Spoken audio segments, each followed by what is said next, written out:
Hello dear student, this is question number 22. It says sketch the graph of y is equals to sine x, and we have given the range of x angle from 0 to 360, and we're going to substitute. We know that using your calculator you can use your x value here, and it's a known calculator actually. So 0, 30, 0, 90, 180, 270 and 360. So sine 0 is 0, 90 is 1, 180 is 0, 270 is minus 1, 360 is 0. If you practice, you will remember all these values actually. So this is 1 and this is minus 1. Sine 0 is 0, sine 90 is 1, sine 180 is 0, 270 is minus 1, and 360 is 0. We just need to plot them like this. You will get our sine graph, and this is 2 easy marks. Yeah. Okay, let's see the next part.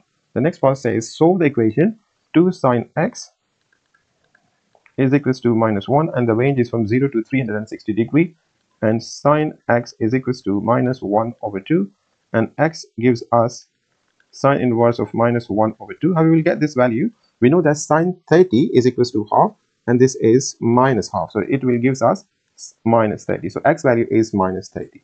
Now we're going to look at the quadrant.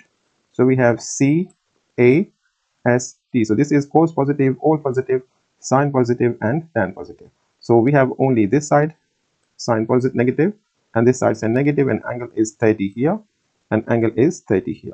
And which angle we're looking for? We're looking for this angle from 0 up to here. Okay, so this is our first angle.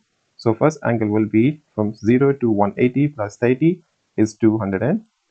Okay, now we're gonna add another one from this point. Let's change the color.